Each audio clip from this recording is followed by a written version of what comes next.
día, hermanos. Que Dios los bendiga, gracia y paz a todos ustedes. Vamos a estudiar el amor de Dios en este día. Esta es la siguiente fase de nuestros estudios bíblicos de los atributos de Dios. Veremos los atributos de Dios, pero ahora dentro del contexto de lo que es la cruz de Cristo Jesús, de la doctrina de la expiación, de cómo el carácter de Dios fue manifestado de la manera más clara cuando Cristo murió por nuestros pecados. En Cristo Jesús conocemos mejor a Dios. Como dice Juan 1:18, Cristo vino a revelar al Padre. Y no solamente reveló al Padre por medio de sus propias obras, de su ejemplo y de su ministerio, sino también reveló facetas importantes del carácter de Dios cuando estaba colgado en la cruz. Y como estaremos hablando del carácter de Dios, de sus atributos y la cruz de Cristo, todo dentro del mismo contexto de estos estudios, pues podrán averiguar que estaremos estudiando mucho sobre lo que es la salvación. La salvación es primordialmente vista o entendida bajo nuestra perspectiva pues personal, dentro de la experiencia personal que nosotros tenemos. Siempre relacionamos la salvación en cuanto a mi estado, en cuanto a lo que yo siento, en cuanto a lo que yo logro, etc. Y pues sin duda alguna esto no viene por parte de nosotros, viene por parte de la instrucción bíblica que tenemos cuando el Espíritu Santo nos guía en el estudio de las Sagradas Escrituras. Vemos que somos, puedo decir, iluminados, o nos da el entendimiento Dios sobre la cruda realidad de nuestro estado espiritual. Y eso es pues que somos pecadores, que estamos contaminados, estamos completamente encadenados a la tentación, a los dardos de Satanás y a esta condenación que tanto se caracteriza la pecaminosidad. Y también vemos a través de la Biblia que por cuanto somos pecadores, que merecemos la justa ira de nuestro Dios, que merecemos castigo y que no merecemos una buena relación con nuestro Dios, ni tampoco, ni mucho menos, una buena comunión con nuestro Dios. Nos damos cuenta en la doctrina de salvación en el Nuevo Testamento que no podemos ser inocentes ante un Dios enteramente justo, santo y perfecto, y que por lo tanto, como dije hace un momento, merecemos la ira de Dios. Esta es la interpretación que obtenemos naturalmente cuando estudiamos lo que la Biblia nos enseña en cuanto al tema que estamos tratando hoy. Y a la misma vez, tanto estas malas noticias de nuestro estado espiritual, que es malo por el pecado, también nos regocijamos por la gran salvación que Dios nos dio a través de su Hijo unigénito, nuestro Señor Jesucristo. Entonces, cuando entendemos el Evangelio, en la experiencia personal, cuando entendemos ese mensaje, sentimos tristeza porque le hemos fallado a Dios, pero a la vez sentimos gozo porque Dios mismo da la solución a tal problema, y la solución se encuentra en su Hijo, nuestro Señor Jesucristo. Y esa es enteramente la perspectiva que preferimos favorecer, porque concierne nuestro bienestar espiritual, concierne mi experiencia individual. Sin embargo, en cuanto a la doctrina de salvación, no habrá otro elemento de este mensaje de salvación que no estamos enfatizando de la misma manera. Hay más allá que mi experiencia personal en cuanto a esta gran y tan importante enseñanza bíblica. En sí, la pregunta que quiero hacer es esta: ¿tendrá Dios su propia perspectiva sobre todo esto, sobre la enseñanza de salvación? Y para ser claro, cuando hago esta pregunta, no quiero contender el hecho de que Dios crea otra cosa de lo que Él nos enseña en las Sagradas Escrituras en cuanto a esta doctrina. No quiero dar a entender eso, de que Dios crea una cosa y nosotros otra, o que Dios dice una cosa y en la Biblia encontramos otra. Pero lo que sí quiero dejar en claro es que el sacrificio de Cristo fue la manifestación suprema y universal del carácter de Dios. Y para ver esto, si me acompañan por favor a Romanos capítulo 3, versículos 19 al 31. Romanos 3, 19 al 31. Lo que quiero argumentar aquí en estos siguientes minutos es que la salvación se trata más que nosotros. Se trata totalmente de Dios, de nuestro Creador, de su soberana identidad, su soberana santa naturaleza y carácter, y que realmente la salvación, esta gran enseñanza, está directamente relacionado y tiene todo que ver con el carácter de nuestro Dios. Y Pablo lo deja muy en claro aquí, repito, Romanos 3, versículos 19 al 31. Si ya lo tienen, no lo tendré en la pantalla, pero si ya lo tienen, dice así: pero sabemos que todo lo que la ley dice, lo dice a los que están bajo la ley, para que toda boca se cierre y todo el mundo quede bajo el juicio de Dios. Ya que por las obras de la ley ningún ser humano será justificado delante de él, porque por medio de la ley es el conocimiento del pecado. Pero ahora, aparte de la ley, se ha manifestado la justicia de Dios, testificada por la ley y los profetas. La justicia de Dios por medio de la fe en Jesucristo, para todos los que creen en Él, porque no hay diferencia. Por cuanto todos pecaron y están destituidos de la gloria de Dios, siendo justificados gratuitamente por su gracia mediante la redención que es en Cristo Jesús, a quien Dios puso como propiciación por medio de la fe en su sangre, para manifestar su justicia a causa de haber pasado por alto en su paciencia los pecados pasados, con la mira de manifestar en este tiempo su justicia, a fin de que Él sea el justo y el que justifica al que es de la fe de Jesús. Versículo 27, ¿dónde pues está la jactancia? Queda excluida. ¿Por cuál ley? ¿Por la de las obras? No, sino por la ley de la fe. Concluimos pues que el hombre es justificado por fe, sin las obras de la ley. ¿Es Dios solamente Dios de los judíos? ¿No es también Dios de los gentiles?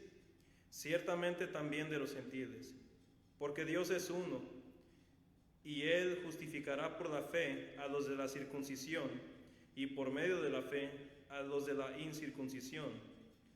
Luego, por la fe invalidamos la ley en ninguna manera, sino que confirmamos la ley. Noten que en este texto Pablo habla de la salvación en base de ¿qué? Del carácter de Dios. ¿Qué es lo que está mencionando Pablo constantemente? Está mencionando facetas de su santidad, de su paciencia, de su justicia, de su ira, de su gracia, de su amor. Todo lo que Pablo nos relata aquí en cuanto a la salvación está no solamente centralizado en el estado actual del ser humano, sino se trata de Dios. La creación se trata de Dios. Toda doctrina de la Biblia, desde Génesis hasta el último libro, se trata de Dios. Y por supuesto que la salvación también se trata totalmente de Dios. Pablo dice que la salvación va más allá de la experiencia individual. Se trata del carácter de Dios. Es como si Pablo nos estuviera diciendo en este capítulo que el discernimiento de cómo es Dios ante la doctrina de la salvación es lo que realmente se debe de priorizar en la evangelización. En otras palabras, la salvación realmente no se trata principalmente sobre nosotros, se trata de Dios. Ahora, esto es porque Dios es celoso por su nombre. Dios es celoso por su propio nombre. La Biblia lo enseña numerosas veces. Dios crea, Dios salva, Dios obra y Dios imparte juicios a base de Él mismo y no de nosotros. De su propia santidad basa todo lo que Él hace. ¿Pero por qué? Una, porque no hay nombre más grande o más glorioso que la de Dios. No hay cosa más grande que Dios. No hay un estándar, no hay una idea, no hay absolutamente nada ni nadie más grande que Dios.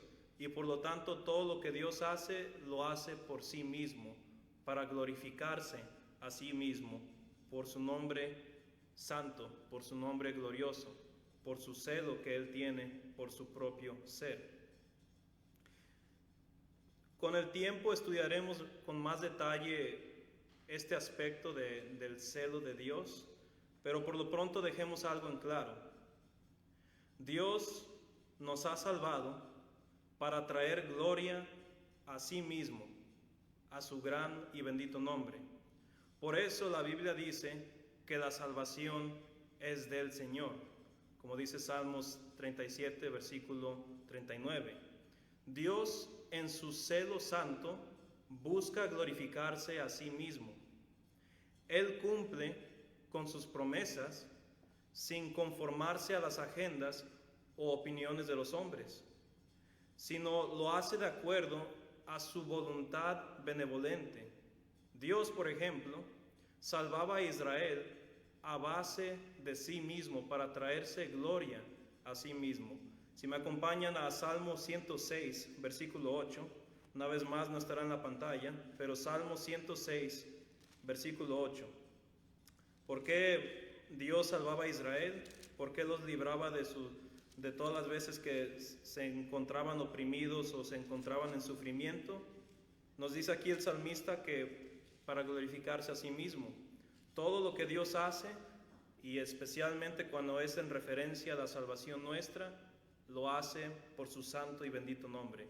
Salmo 106, versículo 8 dice de la siguiente manera: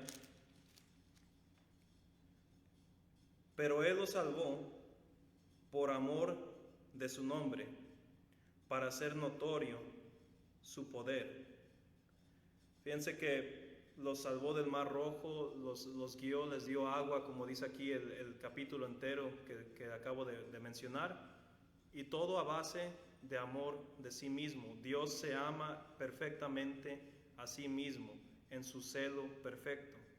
Isaías 48, versículos 9 al 11, habla de lo mismo.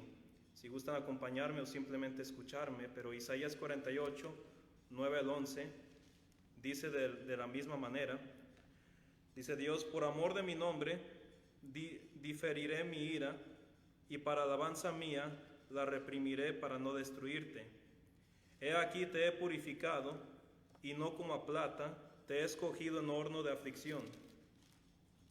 Por mí, por amor de mí mismo, lo haré, para que no sea mancillado mi nombre, y mi honra no la daré a otro. Hay muchos textos en el Antiguo Testamento que hablan de este celo que Dios tiene por su propio nombre.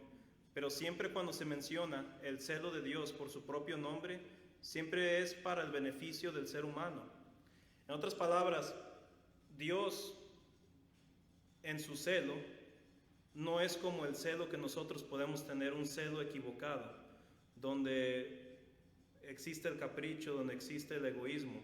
El celo de Dios no es de la misma manera, no hay que asimilarlo a eso, a la definición o al concepto moderno que tenemos de esa palabra. El celo de Dios no es caprichoso, no es egoísta, no es como el celo del ser humano.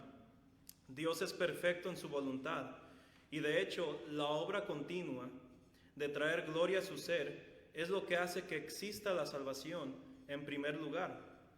En la abundancia de su perfecto ser, Dios está impulsado a glorificarse a sí mismo, y eso trae resultados buenos para aquellos quienes buscan su favor.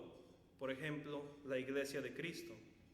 Siendo que Dios es enteramente bondadoso, amable y amoroso, su celo causa que Él distribuya bendiciones para todas sus criaturas. Si Dios no se glorificara a sí mismo, no existiría una creación, no existiría bendiciones, no existiría salvación. Todo lo bueno que proviene de Dios es debido a la gloria que Él mismo se da fuera de un contexto pecaminoso. Entonces, argumentamos que si Dios no fuera celoso por su propio nombre, no habría salvación. Y es por eso que en la enseñanza de la salvación conocemos más a Dios, porque la salvación se trata de Dios, se trata de conocer su carácter, se trata del por qué existe la salvación, porque Dios trae gloria a sí mismo. Aprendemos de su carácter porque una vez más Dios trae tal redención para gloria suya. Y si todo el origen de la salvación viene de Dios, pues es por eso que aprendemos de Dios cuando estudiamos la salvación. Entonces, esto es a lo que voy. En esta sección de nuestro estudio, veremos los atributos de Dios bajo la doctrina de la muerte de Cristo. Veremos aquellos atributos que están más relacionados con el carácter de Dios. Y no hay mejor manera de estudiar esto que de recordar la cruz de Cristo. En sí, como dije, todo lo que es referente a Dios lo conocemos a través de Cristo Jesús, específicamente cuando estuvo en el Gólgota, cuando estaba colgado en la cruz para nuestra redención. Siendo que Cristo encarnó y ejemplificó la santidad de Dios, aprendemos a través de Él, pues la pura perfección de Dios también. Además, parte de esa santidad que encarnó Cristo involucra esto que estaremos estudiando el día de hoy, el amor de Dios. Entonces, ¿qué es lo primero que entendemos cuando estudiamos el carácter de Dios en la cruz de Cristo? Primero, lo que la Biblia quiere que entendamos es el amor perfecto de nuestro Dios. El amor de Dios viene siendo un atributo de nuestro Dios y siendo un atributo que ha impulsado a numerosas personas en componer himnos, poemas y sermones de tal perfección divina. El amor de Dios fácilmente podría ser el atributo más conocido de Dios. Y no es por menos. La Biblia entera comenta exhaustivamente sobre esta doctrina.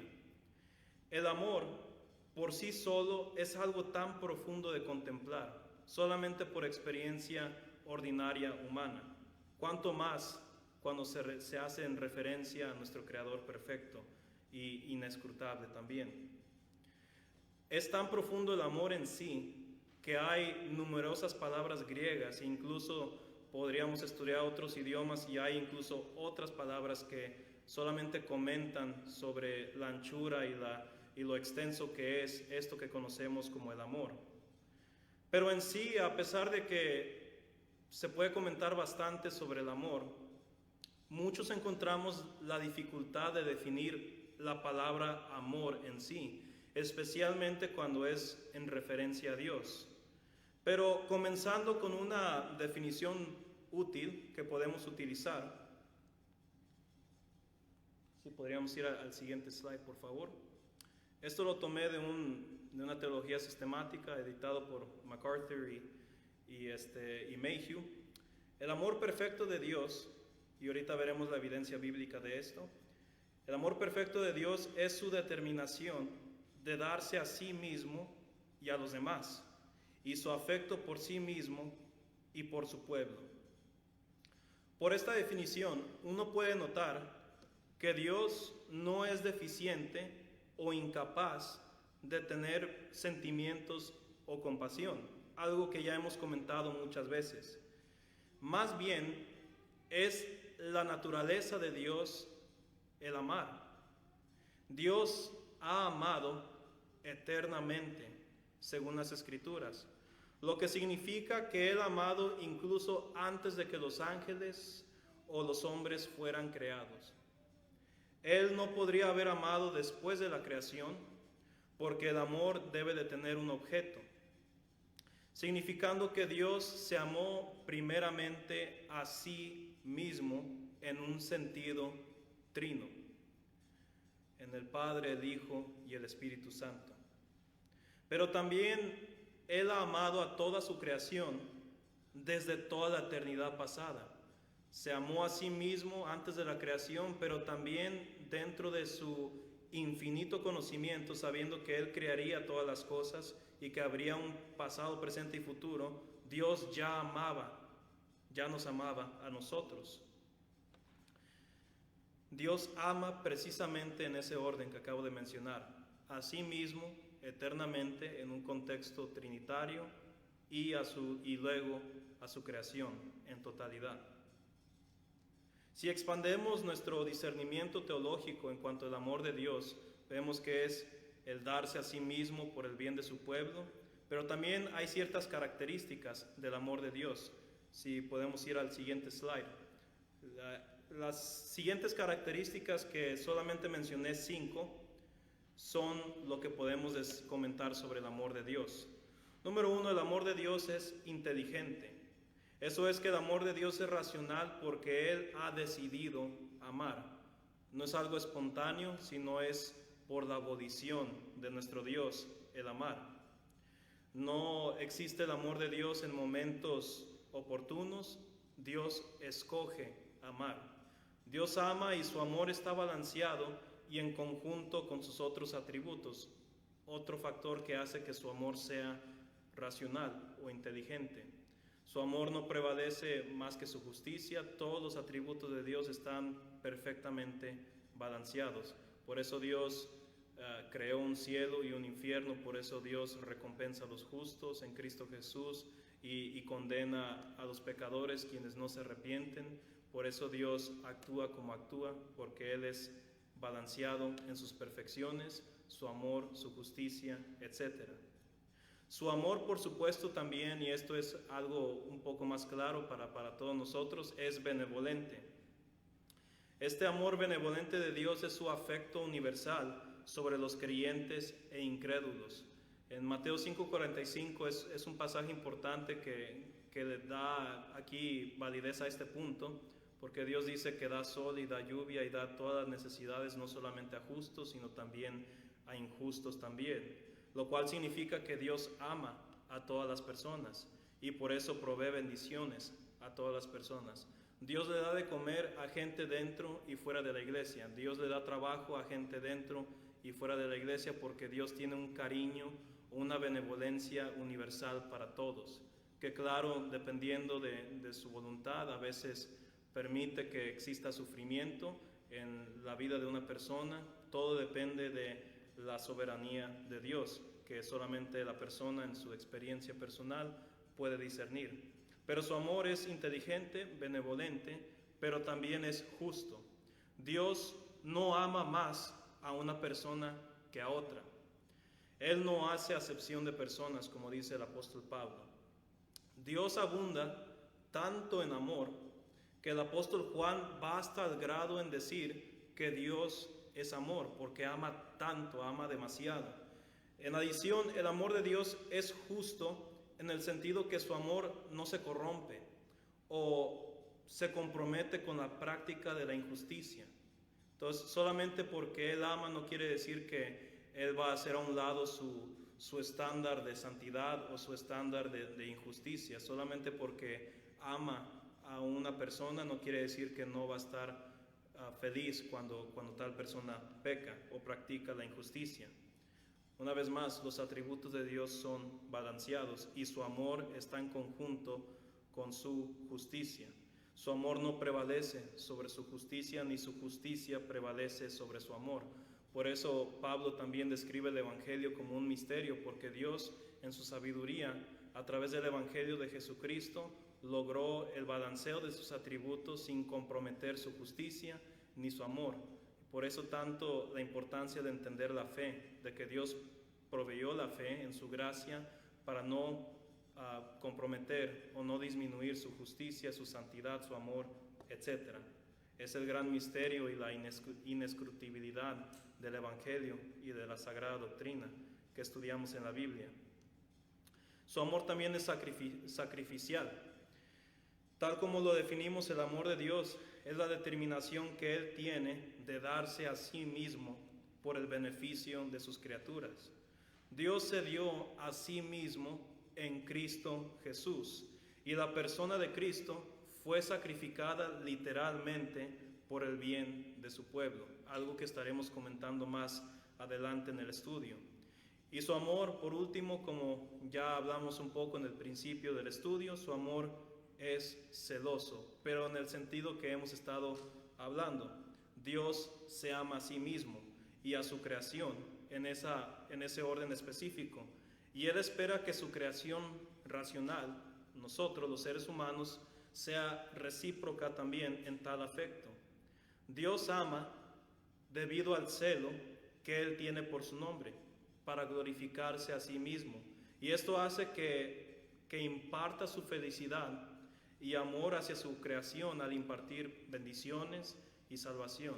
¿Por qué? Porque Dios es celoso. Entonces, estas son 5 características fundamentales que en mi opinión vienen siendo pues fundamentales para entender el amor de Dios.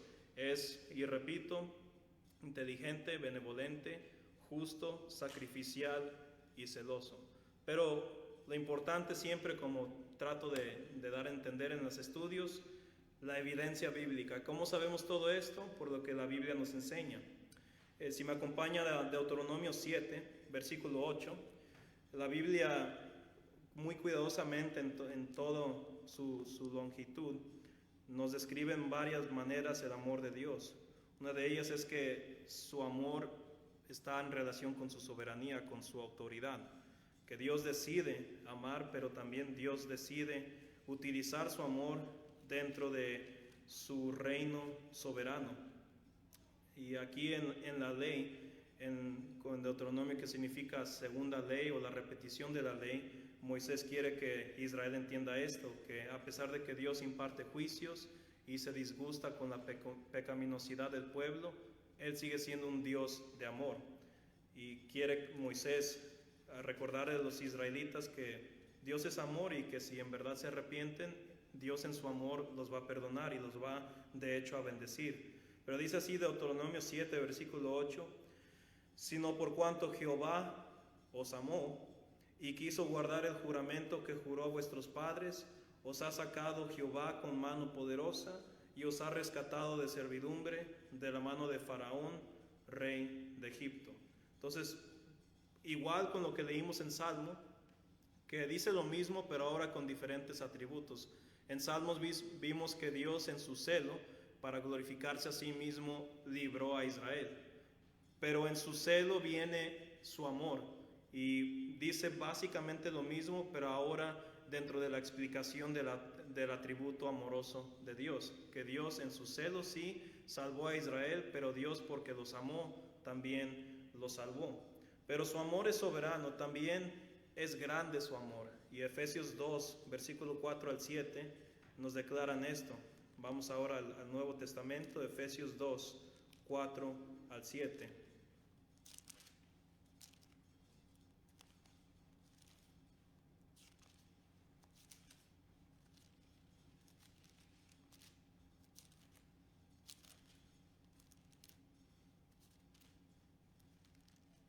Efesios 2, versículos 4 al 7, dice así: pero Dios, que es rico en misericordia, por su gran amor con que nos amó, aun estando nosotros muertos en pecados, nos dio vida juntamente con Cristo. Por gracia sois salvos, y juntamente con Él nos resucitó y asimismo nos hizo sentar en lugares celestiales con Cristo Jesús, para mostrar en los siglos venideros las abundantes riquezas de su gracia en su bondad para con nosotros en Cristo Jesús. Es colosal. El amor de Dios es grande, como dice aquí el apóstol Pablo, pero también es incomparable. Ahora vamos a Romanos 8, 37 al 39.